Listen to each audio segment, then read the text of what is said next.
Hello students, how are you? I hope you all are doing very well.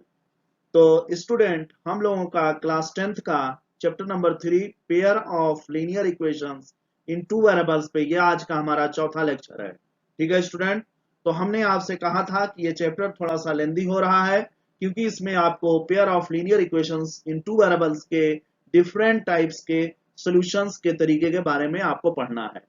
तो अभी तक के आपके 3 लेक्चर में हमने जो है पूरा 3.1 एक्सरसाइज आपका एक्सरसाइज 3.1 आपका एक्सरसाइज 3.1 हमने पूरा फिनिश कर दिया लास्ट लेक्चर में। उससे पहले के लेक्चर में हमने जो है ये आपका ग्राफिकल मेथड से linear equation pair of linear equation in two variables का सॉल्यूशन कैसे फाइंड आउट करते हैं by the help of graph paper हमने आपको बताया है। अब आगे के लेक्चर में लेक्चर नंबर 4 में हम लोग डिफरेंट अलजेब्रिक मेथड्स का यूज करके दिए हुए आपके पेयर ऑफ लीनियर इक्वेशंस का सॉल्यूशन फाइंड आउट करेंगे। ठीक है स्टूडेंट, तो वीडियो में आगे बढ़ने से पहले हर बार की तरह हमारी आपसे यही रिक्वेस्ट है कि प्लीज आप लोग हमारे इस वीडियो को स्किप नहीं करना। ठीक है स्टूडेंट, अगर आप एक्चुअल में सीरियस है मैथमेटिक्स सीखने के लिए तो आपको हमारी एक बहुत ही हम्बल रिक्वेस्ट है आपसे कि प्लीज आप लोग वीडियो को स्किप नहीं करो। स्टूडेंट, अगर आप स्किप कर दोगे तो आप कोई ना कोई इंपॉर्टेंट जो है टॉपिक, कोई ना कोई इंपॉर्टेंट ट्रिक आप मिस कर जाओगे और जिसका खामियाजा आपको एग्जाम में भुगतना पड़ सकता है। ठीक है स्टूडेंट, तो चलते हैं आज के अपने पहले टॉपिक पे, देखते हैं क्या है आज का हमारा पहला टॉपिक। ठीक है, तो स्टूडेंट आज का हमारा ये पहला टॉपिक है algebraic method of solving a pair of linear equations. मतलब क्या है कि पेयर ऑफ लीनियर इक्वेशंस का सॉल्यूशन हमको फाइंड आउट करना होगा किसके हेल्प से? By the help of algebraic methods. तो मेथड्स लिखा हुआ है यानी जाहिर बात है एक अलजेब्रिक मेथड नहीं होगा। यहाँ पे टोटल कितने अलजेब्रिक मेथड आपको पढ़ने हैं? 2 अलजेब्रिक मेथड। पहला क्या है? सब्स्टिट्यूशन मेथड, और दूसरा क्या है आपका?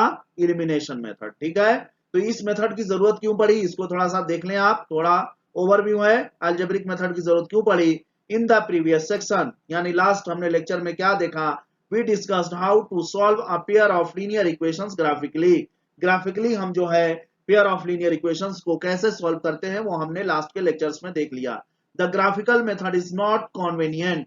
ग्राफिकल मेथड क्या है? कॉन्वेनियंट नहीं है इन केसेज, कुछ केसेज में, when the point representing the solution of the linear equations have non-integral coordinates like root 3, 2 root 7। यानी अंडर रूट की वैल्यू अगर आपके सामने आ जाए तो उसको आप जो है ग्राफ पेपर में कैसे मेंशन करोगे?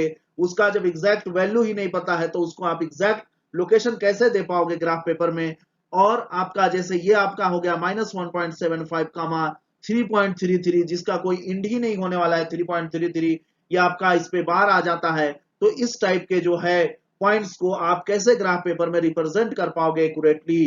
तो इसलिए हमको जरूरत पड़ रही है किसी और जो है किसी और मेथड की जिससे हम जो है इस टाइप के भी पॉइंट्स अगर हमारे दिए हुए हों तो भी हम जो है उसका सोल्यूशन फाइंड आउट कर ले जाएं।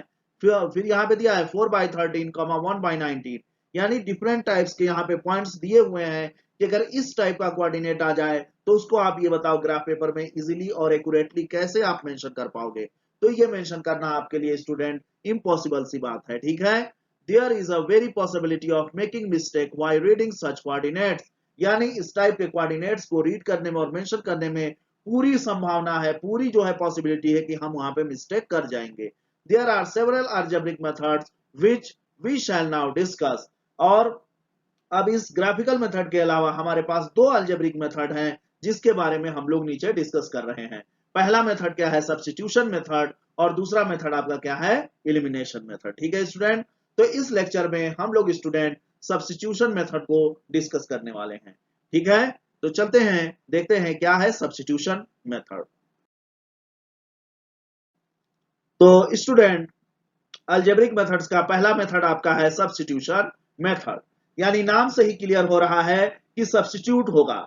यानी क्या है कि आपका ये चैप्टर क्या चल रहा है? Pair of linear equations of two variables. क्या है? Pair of linear equations of two variables. ठीक है, टू वेरिएबल्स का ये चैप्टर आपका चल रहा है। ठीक है, सब्स्टिट्यूशन यानी सब्स्टिट्यूशन में क्या करना होगा? आपको क्या करना होगा कि x या y को दोनों में से जो भी आपका वेरिएबल दिया होगा किसी एक वेरिएबल को दूसरे वेरिएबल से सब्स्टिट्यूट करना होगा। ठीक है, इसके नाम से ही क्लियर हो रहा है कि सब्स्टिट्यूट करना है आइदर x की वैल्यू को या y की वैल्यू को। ठीक है, तो सब्स्टिट्यूशन मेथड का स्टेप बाय स्टेप यहाँ पे हमने जो है लिखा हुआ है, इसको आप ध्यान से देख लीजिए और इसी स्टेप्स को आपको प्रॉब्लम को सॉल्व करने में फॉलो करना है। Step number 1, find the value of one variable, say y, in terms of other variable, that is x, from either equation, whichever is convenient। क्या होगा कि जो दो इक्वेशन दिए होंगे, पेयर ऑफ लीनियर इक्वेशन है ना स्टूडेंट, तो जो दो लीनियर इक्वेशन दिए होंगे उसमें से हम किसी एक इक्वेशन को पिक करेंगे जिसमें x का वैल्यू आसानी से लिखा जा सके या y का वैल्यू आसानी से लिखा जा सके। आप फ्री हैं, आप किसी एक इक्वेशन को सिलेक्ट करिए और आप ये देखिए कि y को जो है x के फॉर्म में लिखना आसान है या x को जो है y के फॉर्म में लिखना आसान है। तो सबसे पहला हमारा स्टेप क्या होगा कि दोनों इक्वेशन पे हम गौर करेंगे और देखेंगे कि इन दोनों इक्वेशन में से हम किस इक्वेशन को x के फॉर्म में आसानी से लिख सकते हैं या y के फॉर्म में आसानी से लिख सकते हैं। y in terms of x, either x in terms of y। दूसरा स्टेप क्या कहता है, substitute this value of y, यानी अगर आपने y को x के फॉर्म में लिख लिया तो y की वैल्यू को सब्स्टिट्यूट करना है, जो बचा हुआ इक्वेशन है उस इक्वेशन में आप y की वैल्यू पुट कर दीजिए and reduce it in an equation in one variable. क्या होगा कि दूसरे इक्वेशन में जब आप y को x के फॉर्म में पुट कर देंगे स्टूडेंट, तो आपको x के फॉर्म में एक आपका वन वेरिएबल का इक्वेशन आपके सामने आ जाएगा, that is in terms of x, जो कि x के टर्म में होगा या आपका y के भी टर्म में हो सकता है। यह आपके सिलेक्शन के ऊपर डिपेंड करता है कि आपने y को जो है सब्स्टिट्यूट किया है या आपने x को सब्स्टिट्यूट किया है। आप दोनों केसेज में जो है फ्री हैं, आप चाहे तो x को सब्स्टिट्यूट करें, आप चाहे तो y को सब्स्टिट्यूट करें। ठीक है, sometimes as an example 6 and example 7 below, यानी आगे आपको जो है एग्जाम्पल 6 और एग्जाम्पल 7 आपको आगे आने वाले हैं। इसमें आप क्या देखते हैं, you can get statements with no variable. अब एग्जाम्पल नंबर 6 और एग्जाम्पल नंबर 7 जब आएगा तब आपको और क्लियर हो जाएगा। क्या कह रहा है कि उसमें क्या होगा कि कुछ ऐसा स्टेटमेंट आएगा और उसमें कोई भी वेरिएबल नहीं होगा। If it is true, you can conclude that the pair of linear equation has infinitely many solutions। यानी क्या होगा, अब कैसा इक्वेशन बनेगा वो आपके एग्जांपल 6 और 7 आने के बाद ही पता चलेंगे, लेकिन हम उससे पहले इन्होंने बता दिया कि जो स्टेटमेंट आएगा स्टूडेंट, अगर आपका स्टेटमेंट ट्रू है विदाउट वेरिएबल, उसमें वेरिएबल नहीं होगा और सिर्फ स्टेटमेंट वहां से निकलेगा, और स्टेटमेंट अगर ट्रू होगा तो हम क्या कंक्लूजन निकालेंगे, you can conclude that the pair of linear equations have infinitely many solutions। अगर स्टेटमेंट सही है तो सोल्यूशन कैसा होगा, उस पेयर ऑफ लीनियर इक्वेशंस का सोल्यूशन इनफाइनाइटली मेनी सॉल्यूशंस होगा।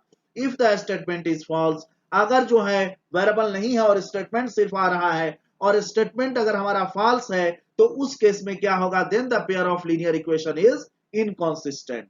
यानी दो सिचुएशन वहां पे बन सकते हैं, आइदर आपका स्टेटमेंट ट्रू होगा, आइदर आपका स्टेटमेंट जो है फॉल्स होगा। अगर ट्रू होगा तो पेयर ऑफ लीनियर इक्वेशंस का सॉल्यूशन कैसा होगा स्टूडेंट, इनफाइनाइटली मेनी सॉल्यूशंस। और अगर जो है फॉल्स आया स्टेटमेंट तो कैसा होगा उनका सॉल्यूशन, इनकंसिस्टेंट कहें या आप कहें कि वो दोनों लाइनें एक दूसरे के पैरेलल होंगी, यानी उसका जो है कोई भी सॉल्यूशन नहीं होगा।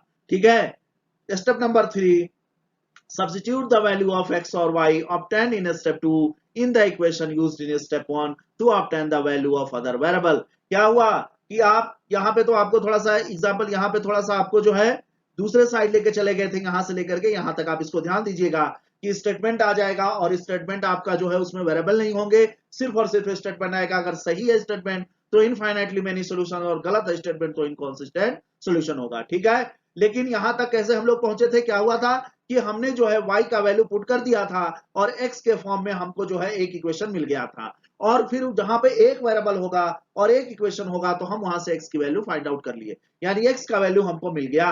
अब इसी x की वैल्यू को हम कहां रख दें, जहां से हमने y is equal to x में x के फॉर्म में निकाले थे। हम substitute the value of x or y obtained in step 2 in the equation used in step 1 to obtain the value of other variable।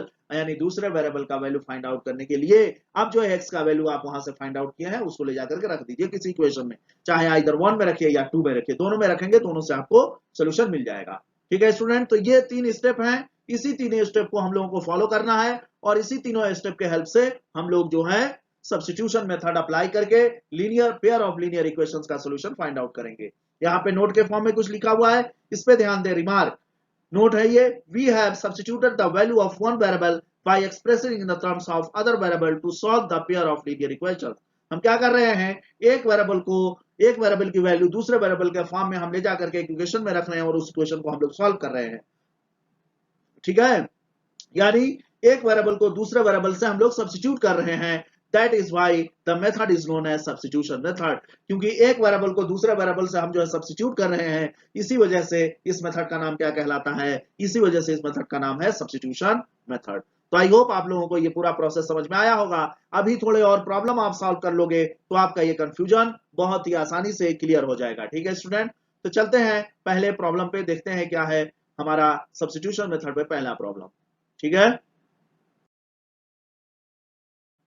अब देखें स्टूडेंट, आपका ये एग्जांपल नंबर 5 आ गया। ठीक है, एग्जांपल नंबर 5 क्या कह रहा है, ये स्टेटमेंट दिया हुआ है। तो जब स्टेटमेंट दिया हुआ होगा तो सबसे पहले स्टेटमेंट की हेल्प से हम क्या करेंगे, सबसे पहले स्टेटमेंट की हेल्प से हम लोग जो है pair of linear equation in two variables लिखेंगे, क्योंकि हमारा चैप्टर कौन सा चल रहा है, pair of linear equation in two variables.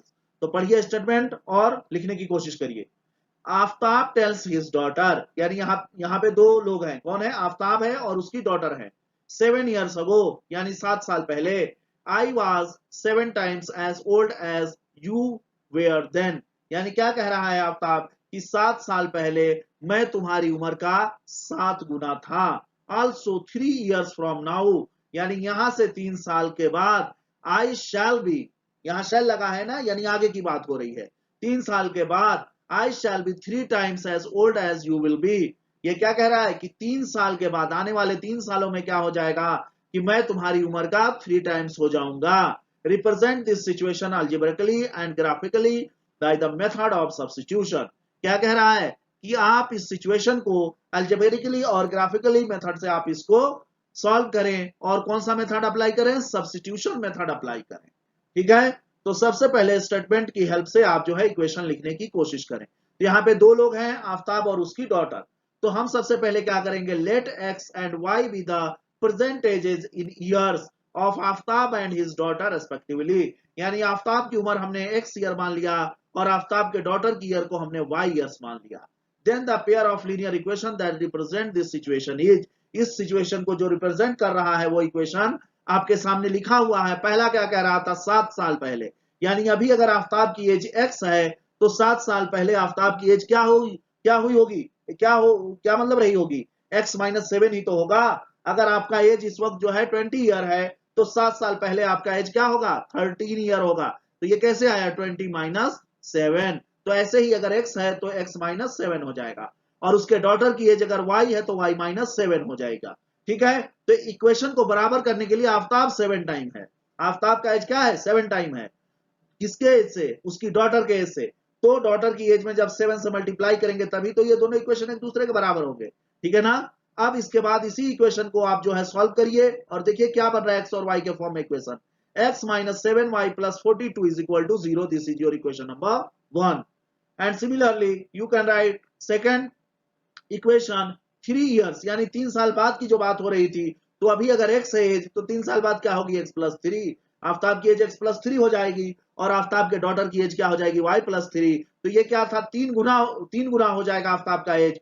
तो 3 गुना जब ये आफ्ताब हो जा रहा है तो इक्वेशन को जो है बैलेंस करने के लिए 3 से किधर मल्टीप्लाई करेंगे, डॉटर के साइड हम लोग 3 से मल्टीप्लाई करेंगे, तभी ये दोनों एक दूसरे के इक्वल होंगे। और फिर उसके बाद हम क्या करेंगे, x और y के फॉर्म में ये इक्वेशन हमने लिख दिया, x minus 3y is equal to 6। अब क्या कहता है सब्स्टिट्यूशन मेथड, आप कोई भी एक इक्वेशन सिलेक्ट करो जिसमें आप आसानी से x या y का वैल्यू लिख सकते हो। तो हमने जो है इक्वेशन नंबर 2 सिलेक्ट किया और यहां से हमने x इज इक्वल टू क्या निकाल दिया, इक्वेशन 2 से आप जो है 3y को दूसरे साइड भेजो, x को सेपरेट रखें आप, क्योंकि अगर हम x को रख रहे हैं यहाँ पे तो देखें क्या आ रहा है, x इज इक्वल टू आ रहा है 6 प्लस 3y। अब हम लोग क्या करेंगे, यही वैल्यू जो x की वैल्यू हमने इक्वेशन नंबर 2 से निकाली है, अब जहां जहां इक्वेशन 1 पे आपका x आया हुआ है वहां वहां आप x की जगह पे 3y प्लस 6 रख दो। आप यही x को जो है y से रिप्लेस कर रहे हो, y से यानी x को सब्स्टिट्यूट कर रहे हो, इसीलिए इस मेथड का नाम क्या कहलाएगा, substitution method. Putting this value of x in equation 1 we get, equation 1 क्या है, x minus 7y plus 42 is equal to 0। तो x की जगह पे क्या लिख दिया स्टूडेंट, 3y प्लस 6, सही है ना। बाकी एज इट इज रहेगा 7y प्लस 42, ये आपका आ गया। यहां से आप इक्वेशन सॉल्व कर रहे हैं तो आपको आ गया 4y is equal to how much, 48, और यहां से y की वैल्यू आ गई 12। अब y की वैल्यू 12 आ गई तो आप चाहे स्टूडेंट इक्वेशन नंबर 2 में y की वैल्यू रख के x निकाल लें, या इक्वेशन 1 में जो है y की वैल्यू रख करके आप x की वैल्यू निकाल। तो हम क्या कर रहे हैं, putting the value of y in equation 2, equation 2 में हम y की वैल्यू पुट कर रहे हैं। तो यहां से क्या मिल रहा है, 12 3 से कितना हो जाएगा, आपका हो जाएगा 36, और फिर ये 36 इधर जाएगा तो ये टोटल कितना बन जाएगा, x इज इक्वल टू 42। अब आपने x और y का वैल्यू स्टूडेंट निकाल लिया, किस मेथड से निकाला, सब्स्टिट्यूशन मेथड से। क्योंकि क्या किए थे आप, y को आपने सब्स्टिट्यूट कर दिया, x को आपने सब्स्टिट्यूट कर दिया y के फॉर्म में, x इज इक्वल टू जो भी आसानी से आप लिख सकते हैं। तो x इज इक्वल टू हम आसानी से लिख सकते थे, आसानी कहने का मतलब ये है कि इसमें सीधी सीधी जो है सीधा नंबर आ रहा है, कोई फ्रैक्शनल पार्ट नहीं आ रहा है। फ्रैक्शनल पार्ट थोड़ा कॉम्प्लिकेटेड हो जाता है सॉल्व करने में, तो इसलिए हमने x का वैल्यू लिखा। अगर y का लिखते तो 1/3 जो है इसके साथ में आ जाता, ठीक है ना। तो आसान आपको देखना है कि x में लिखना आसान है या y में लिखना आसान है, ठीक है। फिर उसको हमने ले जा करके जो दूसरा वाला इक्वेशन है उसमें पुट कर दिया, और वहां से एक वेरिएबल का हमने वैल्यू निकाल लिया, तो यहां से हमने y का वेरिएबल निकाल लिया, और इस y का वैल्यू आप ले जाकर के किसी भी एक इक्वेशन में रखेंगे, x की करस्पॉन्डिंग वैल्यू मिल जाएगी, और x और y की जब आपको वैल्यू मिल गई तो यही तो आपका सोल्यूशन है, ठीक है। So Aftab and his daughter are 42 and 12 years old respectively. x की वैल्यू क्या आ गई, आफ्ताब की परसेंटेज बता रही है, और y की वैल्यू क्या है, आफ्ताब के डॉटर की जो है परसेंटेज बता रही है, ठीक है स्टूडेंट। तो आई होप आप लोगों को जो है ये सब्स्टिट्यूशन मेथड से ये प्रॉब्लम सॉल्व करना समझ में आ गया होगा।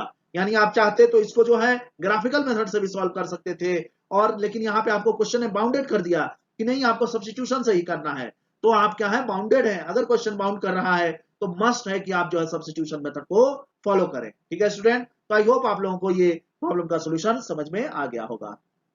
चलते हैं अगले प्रॉब्लम पे, प्रॉब्लम नंबर 6, ठीक है स्टूडेंट। अब ये है आपका प्रॉब्लम नंबर 6, ठीक है। प्रॉब्लम नंबर 6 के बारे में ही वहां पे बोला गया था कि स्टेटमेंट आपका राइट होगा रॉन्ग होगा, ठीक है। तो आ गया है प्रॉब्लम नंबर 6। अब इसको देखते हैं हम लोग क्या करना है। 6 में क्या है, फिर यहाँ पे स्टेटमेंट दिया हुआ है, तो फर्स्ट ऑफ ऑल जो स्टेटमेंट दिया हुआ है स्टूडेंट, उस स्टेटमेंट की हेल्प से आप क्या करेंगे, सबसे पहले जो है पेयर ऑफ लीनियर इक्वेशंस लिखने की कोशिश करिए, ठीक है। तो क्या है statement, in a shop the cost of 2 pencils and 3 erasers is 9, यानी 2 पेंसिल और 3 इरेजर का दाम कितना है, 9 रुपीज है।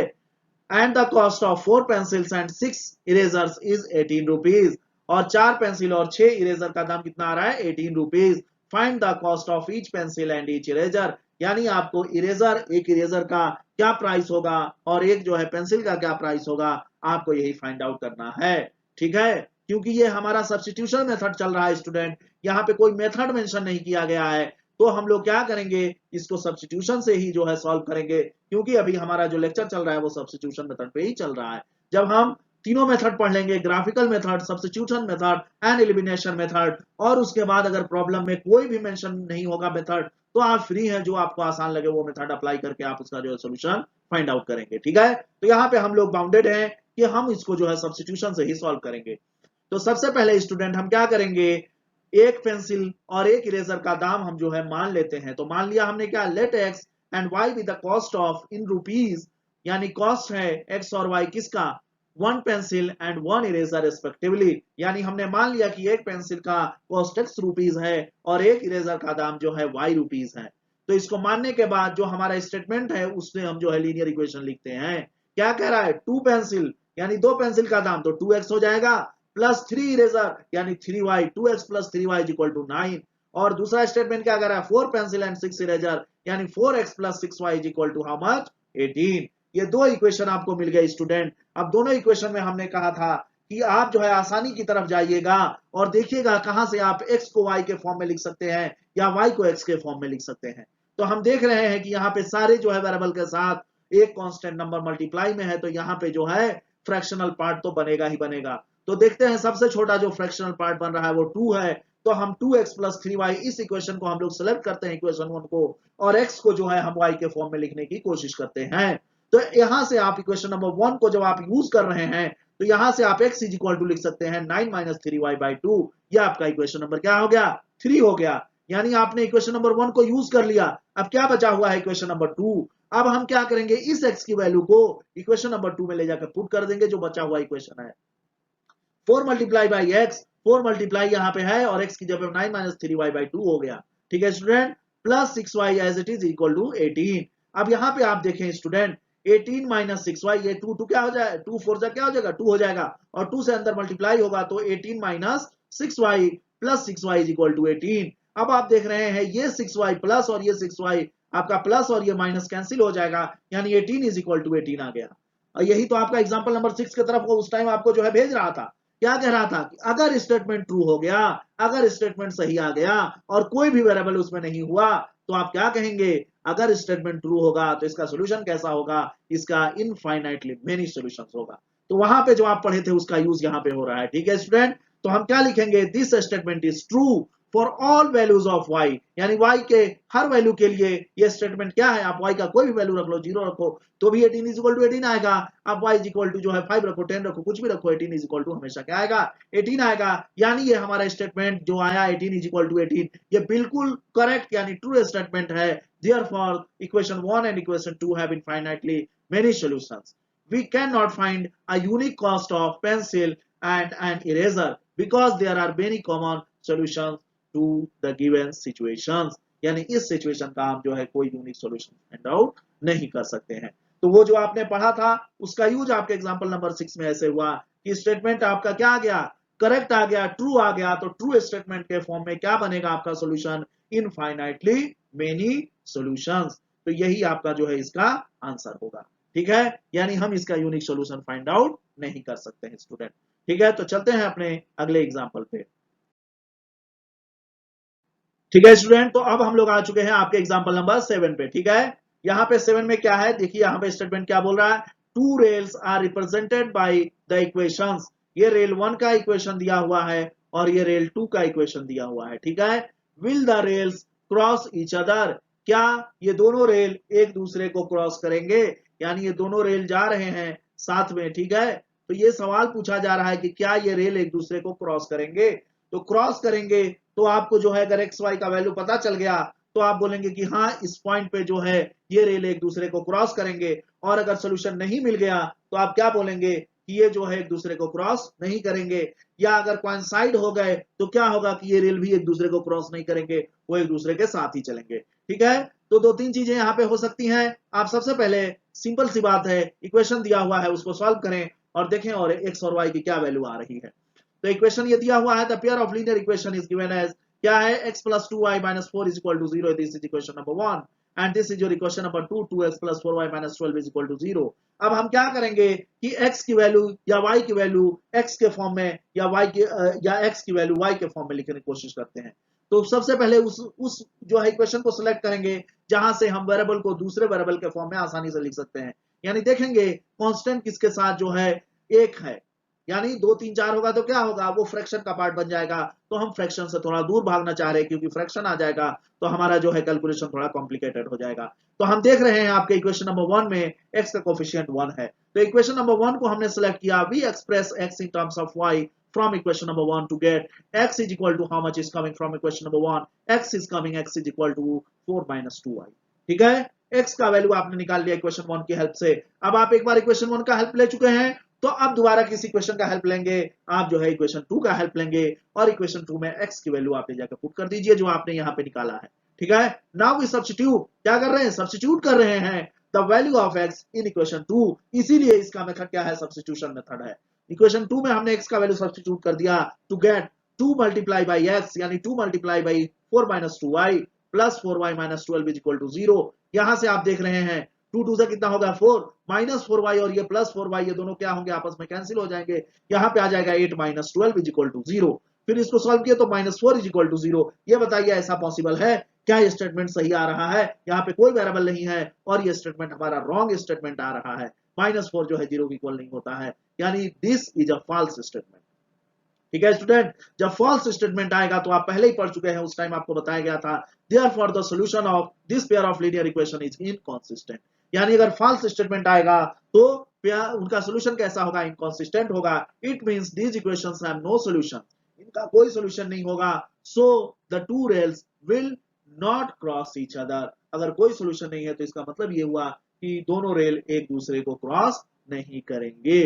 ठीक है स्टूडेंट, तो ये आपको सॉल्यूशन कैसा लगा, समझ में आया कि नहीं आया, ये दोनों स्टेटमेंट को यहाँ पे दिखा दिया है इन्होंने, पहले लास्ट वाले प्रॉब्लम में था, प्रॉब्लम आपके एग्जांपल 6 में स्टेटमेंट आपका करेक्ट आया था, ट्रू आया था, तो उस केस में क्या हुआ था, इनफाइनाइटली मेनी सॉल्यूशंस, और यहाँ पे स्टेटमेंट आपका फॉल्स आ गया, इट मींस जो है नो सॉल्यूशन बनेगा, यानी इनकंसिस्टेंट होगा।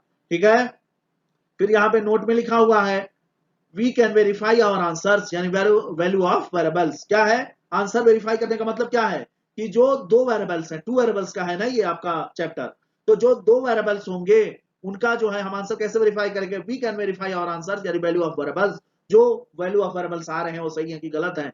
The value of variables must satisfy the formed equations from the given problems, यानी गिवन प्रॉब्लम से जो हमारे इक्वेशन बन रहे हैं, जो हम इक्वेशन बना रहे हैं स्टेटमेंट की हेल्प से, या जो आपका इक्वेशन दिया हुआ है प्रॉब्लम में, और x और y की वैल्यू अगर उस इक्वेशन को सेटिस्फाई कर रही है तो आपका जो है आंसर सही है, और अगर x y की वैल्यू जो है इस दिए हुए इक्वेशन को जो है सेटिस्फाई नहीं कर रही है तो आप कुछ भी कर लो, आपका आंसर जो है सही नहीं होगा। ठीक है, तो आप यहाँ पे आसानी एक आपके सामने आ गई कि जो दिए हुए इक्वेशन है, आप जो सोल्यूशन आ रहा है यानी x और y का जो भी वेरिएबल है वहां पे x y a b जो भी है वेरिएबल, अगर उनका वैल्यू जो दिए हुए इक्वेशंस हैं या जो आपके इक्वेशन बन रहे हैं स्टेटमेंट के हेल्प से, अगर उस इक्वेशन को सेटिस्फाई कर रहा है तो 100% आपका जो है क्या है, आंसर सही है। और अगर जो है सेटिस्फाई नहीं कर रहा है तो आपसे कहीं पे स्टूडेंट मिस्टेक हुआ है और उस मिस्टेक को दूर करें, तभी आपका जो है प्रॉब्लम का सही सोल्यूशन मिल पाएगा।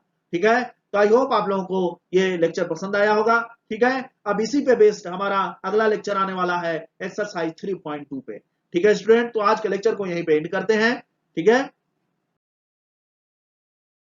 तो स्टूडेंट हम इस स्लाइड में आपसे बार बार यही रिक्वेस्ट करते हैं कि प्लीज आप लोग जो है, जो भी स्टूडेंट हमारे चैनल को कंटिन्यूअसली वॉच कर रहे हैं, प्लीज आप जो है फीडबैक दें। ठीक है, आपकी फीडबैक की बहुत जरूरत है, आपके फीडबैक से ही ये चैनल जो है ग्रो करेगा। ठीक है, आप अगर फीडबैक नहीं देंगे तो फिर हम जो है इसमें अगर कोई मिस्टेक हो रहा होगा, कोई हमसे जो है गलती हो रही होगी, तो हम उसको जो है इंप्रूव नहीं कर पाएंगे। ठीक है स्टूडेंट, तो हमारे जो है गलतियों को सुधारने के लिए, हमारे जो है चैनल में इंप्रूवमेंट करने के लिए, और हमको जो है और भी अच्छे तरीके से एक्सप्लेन करने के लिए हमको जो है आपके फीडबैक की जरूरत है। तो प्लीज आप जो है कमेंट करना ना भूलें, आप प्लीज जो है कमेंट करें, कमेंट करेंगे तभी हमको पता चलेगा कि हमारे नोट्स में कहाँ कमी है, हमारे समझाने के तरीके में कहाँ कमी है, और कमी बताना कोई जो है दिक्कत की बात नहीं है, हम उसी कमी से जो है अपनी कमी को दूर करेंगे, उसको जब आप पॉइंट आउट करेंगे हम उसको दूर करेंगे, तभी हमारा चैनल जो है और जो है ग्रो करेगा। ठीक है स्टूडेंट, तो इस चैनल को ग्रो करने के लिए आपके फीडबैक की बहुत जरूरत है।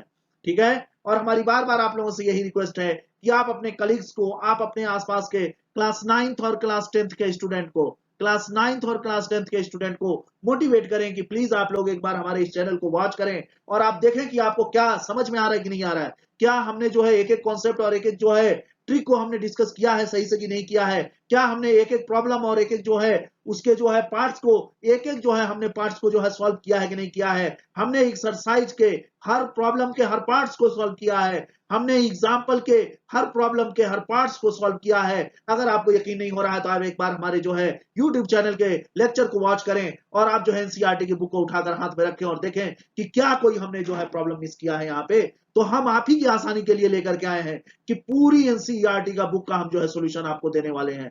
पूरी एनसीईआरटी की बुक, एक भी टॉपिक आपका बचने वाला नहीं है, एक भी आपका प्रॉब्लम बचने वाला नहीं है, कोई भी क्वेश्चन बच के नहीं जाएगा यहाँ से। ठीक है स्टूडेंट, तो प्लीज आप लोग हमारे इस चैनल से कनेक्ट हो जाइए और अपने आसपास के क्लास 9th और क्लास 10th के भी स्टूडेंट को इस चैनल से जोड़ने का काम करें। ठीक है स्टूडेंट, तो हम उम्मीद करते हैं और इसी उम्मीद से हम अपने लेक्चर को आगे बढ़ा रहे हैं कि अभी तक आप लोगों को कोई प्रॉब्लम नहीं हुई है। ठीक है, तो ऐसे ही आप लोग हमारे इस चैनल से बने रहें और इसको वॉच करते रहें और ज्यादा से ज्यादा इस चैनल को इस स्टूडेंट तक जो है पहुंचाएं, ताकि और भी स्टूडेंट आप जैसे और भी स्टूडेंट हैं जिनको मैथमेटिक्स सीखने के बहुत जो है रुचि है, बहुत उनको जो है इंटरेस्ट है, लेकिन उनको सही प्लेटफॉर्म नहीं मिल पा रहा है कि वो जो है मैथमेटिक्स सीख सके, तो हमारी गारंटी आप लेकर के जाइए और तमाम स्टूडेंट्स को दे दीजिए कि इस चैनल से आप ज्वाइन हो जाओ। गारंटीड आपको जो है मैथमेटिक्स जो है पूरा का पूरा सिखाया जाएगा यहाँ पे। यही वो प्लेटफॉर्म है जहां पे आपको मैथमेटिक्स जो है कंप्लीट जो है सिखाया जाने वाला है।